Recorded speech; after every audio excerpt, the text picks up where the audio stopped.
पण आपल्या मराठी भाषेमध्ये वाढदिवसाला दोन नाव आहेत, एक अभिष्ट चिंतन आणि दुसरा प्रगट्य दिन. पण प्रागट्य दिन हा शब्द संतांसाठी आणि देवासाठी लागू होतो, कारण संत महात्मे आणि देव अचानक प्रगटित होतात. आपलं अभिष्ट चिंतन असतं. का अभिष्ट चिंतन करायचं, तर बाकीच्या 84 लक्ष योनीमध्ये आदम आदम आदम योनी भोगून मनुष्य शरीर प्राप्त झालं, एक अभिनंदन आहे. कारण माणसाचं शरीरच किमती महाराज, ते मौल्यवान आहे, न मिळणारी वस्तू आहे. स्वर्गातल्या देवाला सुद्धा महाराज त्याच्यासाठी प्रयत्न आहेत, तरी सुद्धा प्राप्त होत नाही असं शरीर आपल्याला प्राप्त झालंय. म्हणून मनुष्य शरीराला प्राप्त झालं हे पहिलं महाराज आपलं एक अभिष्ट आहे, एक शुभ आहे, आपलं भाग्याचं लक्षण आहे की आपल्याला माणसाचं शरीर प्राप्त झालं. ज्या दिवशी मनुष्य शरीर प्राप्त झालं, पण पुढचं महत्वाचं आहे का, ज्या दिवसापासून आपल्याला हे मनुष्य शरीर प्राप्त झालं त्या दिवशीपासून काळ आपलं एक एक एक एक एक एक दिवस आयुष्य कमी करीत जातो. काय करीत जातो, मनुष्य आयुष्यानं लहान होत असतो आणि कीर्तीनं आणि त्याच्या सेवेनं मोठा होत जातो. थोडं आणखी लक्षात घ्या, आयुष्यानं कमी होत जातो आणि जसा जसा मोठा होईल त्याचं नाव या जगामध्ये वाढायला लागतं. कारण पहिलं एक 4-5 महिने 5-7 महिन्यापर्यंत ठेवलेलं नाव सुद्धा माझंच आहे का याच्याविषयी त्याला संशय असतो, ज्याला ठेवलंय त्याला. कारण ठेवलेलं नाव काही त्याला माहित नसतं माझंच आहे म्हणून. पण हळूहळू पुन्हा पुन्हा पुन्हा पुन्हा त्या नावानं हाक मारण्यामध्ये त्याला असाच जाणीव होतो की हे नाव माझंच असं. मग ते नाव मारलं की त्याच्याकडे बघायला लागतं. मी तुम्हाला सांगायला, माणूस या लोकांमध्ये येत असताना स्वतःचं नाव सुद्धा सोबत घेऊन येता येत नाही. ते इथं आल्यानंतर उष्ण घ्यावं लागतं वापरायला.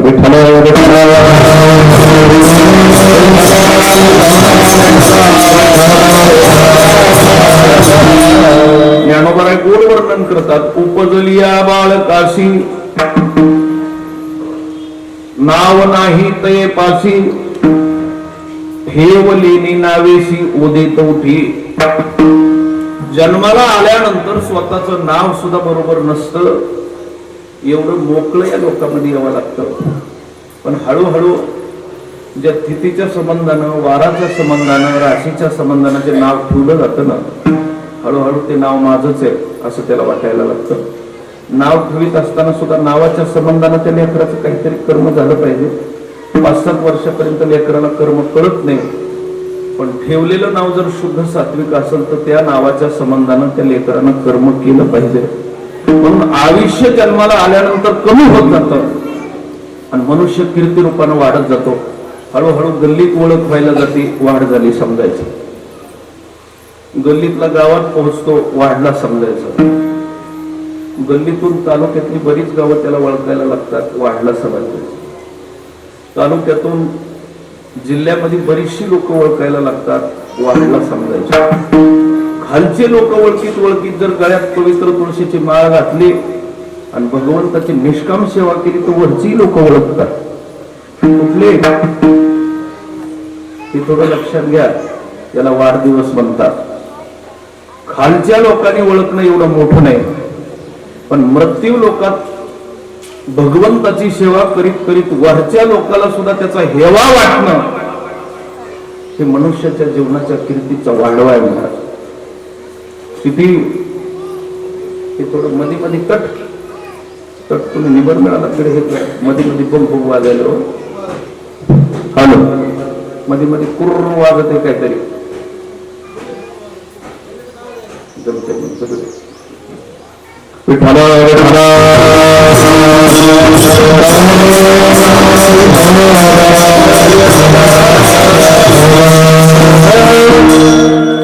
म्हणून मनुष्याच्या कीर्तीच्या रूपानं जर तो वाढला तर त्याचा खऱ्या अर्थानं वाढदिवस आहे.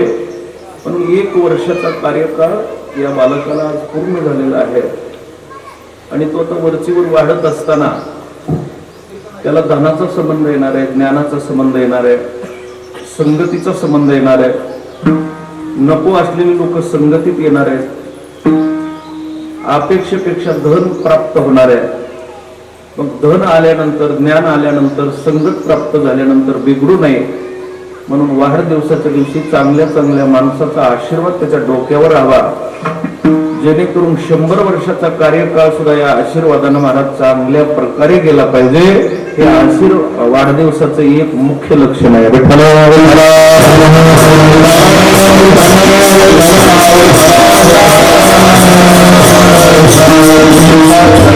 म्हणून आज आपण या कार्तिक बाळासाठी भगवंताकडे ते मागणं मागणार आहेत.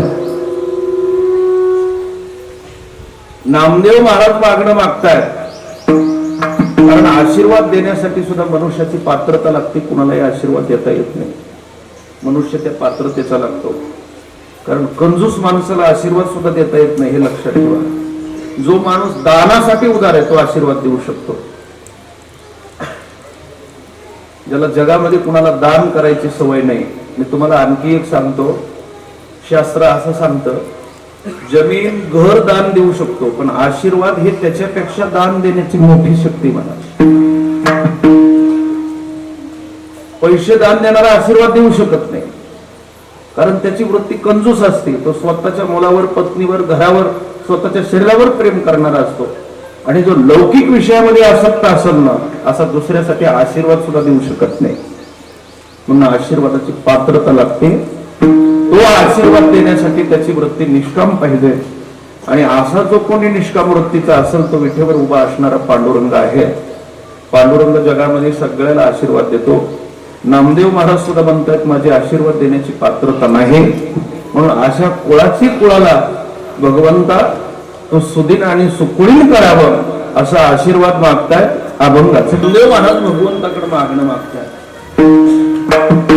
मागणं आयुष्याचं मागितलंय. प्रत्येकासाठी आयुष्य फार किमती महाराज.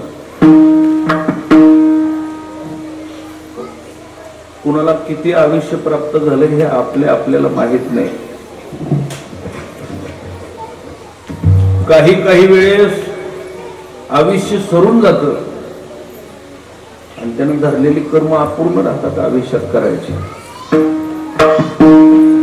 पण आयुष्य सरल्यानंतर काम अपूर्ण राहिले म्हणून त्याच्या बदलीमध्ये आयुष्य मागता येत नाही. ज्ञानोबरायाची गोर ओळी बघा. परी घातया ही पाया पडता, नुठी गतायु पंडो सुता, तैसा नुपजे उपजविता क्रोधार्मिका. लक्ष द्या, बाकीचं काही मागितलं तरी आयुष्य कुणाकडे मागता येत नाही. आपल्याला जेवढं प्राप्त झालंय तेवढंच घ्यावं लागतं. कारण अरे मना तू शोक करीशील किती, ही तव वायाची धनसंपत्ती, आयुष्य भविष्य नाही तुझी हाती. लक्ष देऊन ऐका. काय ताब्यात नाही, भविष्य ताब्यात नाही आणि आयुष्य. बरं, आयुष्य ताब्यात नाही. काम करायला कमी पडलं तर कुणाकडून मागून उष्ण घेता येत नाही. बाकीच्या सगळ्या गोष्टीची बदलाबदली करता येत. आपल्या प्रपंचामध्ये आर्थिक धनाची जर कमतरता भासली तर एखाद्या वेळेस शेजारचं उष्ण घेतात. उष्ण नाही दिलं, एखाद्या वेळेस व्याज टक्केवारीनं कवायना पण कुणीतरी देणारे मिळतातच की. असं नाही मिळालं तर कष्ट करून तरी प्राप्त करून देता येईल. उष्ण महाराज आर्थिक व्यवहार एकमेकाचा परस्परामध्ये संबंधानं करता येईल. पण चांगला मनुष्य, कामाचा मनुष्य, त्याला आयुष्याची थोडी कमतरता येत नाही का? थोडा आवाज बरोबर.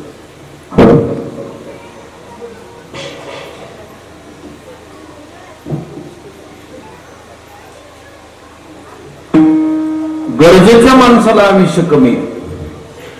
ज्याची गरज आहे त्याला दुसऱ्याच देता येईल का? देता येईल का? काही वेळेस गावची गाव नवस करू नये हे मारावं म्हणून असा 110ची भरती होऊच तो सांगतोय लोकांनी. इंजेक्शन सुद्धा घेतलं नाही.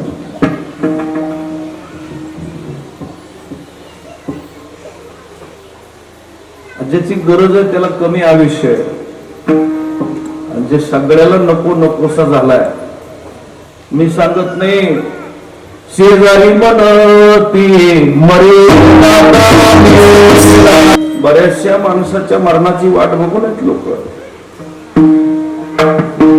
मी सांगत नाही, तुकाराम महाराज म्हणतात शेजारी म्हणती मरे नाका मेला, आनेला कंटाळा येणे आम्हा. नुसते शेजारीच म्हणत नाहीत, सून सुद्धा म्हणती, बाईल म्हणती खरं, मरता तरी बरे, नाचले हे घर थुंकून या. सुनासहित नवस करायला तयार. सून सुद्धा म्हणते, ह्या पोळ्यापर्यंत जर काम झालं ना म्हाताऱ्याचं, काहीतरी थोडा वेगळा सण साजरा करता येईल. माणसाला वाटतंय आपला कंटाळा कोणाला आलेला नसत. माणसाला वाटणं आपण सगळ्याला हवेसे वाटतो, हेच माणसाचं मूर्खपणाचं लक्षण. कंटाळा येतो काही काहीच्या आयुष्याचा, नकोस वाटतं, पण आशाला आयुष्य प्राप्त होतं. आणि काही काहीची एवढी गरज आहे, तिथून पुढे एखादा महिना नाही एखादा वर्ष जरी अशी काही माणसं वाचली असती ना, तर जगाचा आत्महित झाला असतं. एवढं ज्यांच्यामध्ये गुंतलेलं आहे, कल्पना करा. माणसं म्हणतात काही आणखी थोडं आयुष्य पाहिजे होतं, फार वेळेला झाला. 20-22 वर्षापर्यंत ज्ञानोबरायांनी जीवन जगून एवढ्या जगाचं कल्याण केलं. मला कमी आयुष्य प्राप्त झालं. म्हणून आयुष्याची गरज आहे, आणि ती वाईटाला गरज नाही, चांगल्याला गरज आहे.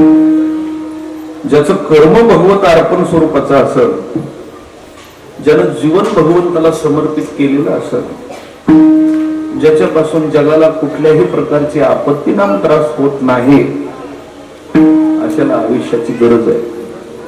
पण मी अगोदरच सांगितलंय, आयुष्य मागता येत नाही, कारण आयुष्य ताब्यातलं नाही. आणि जरी दैव योगाने एखाद्या बरोबर आपण वसीला जुळवला तरी देता येत नाही. परिधातया ही पाया पडता, ब्रह्मदेवाबरोबर जरी संपर्क केला तरी आयुष्य मिळत नाही. आयुष्य इतकं मोलाचं आहे. काही जण आयुष्यातली एक वेळ एक क्षणाची वेळ व्यर्थ घालवित नाही, त्याचा उपयोग करतात कुठंतरी. आणि काही 100 वर्ष आपले निरर्थक जाते, दुसऱ्याने जाणीव करून द्यावं लागते. आयुष्य जात आहे.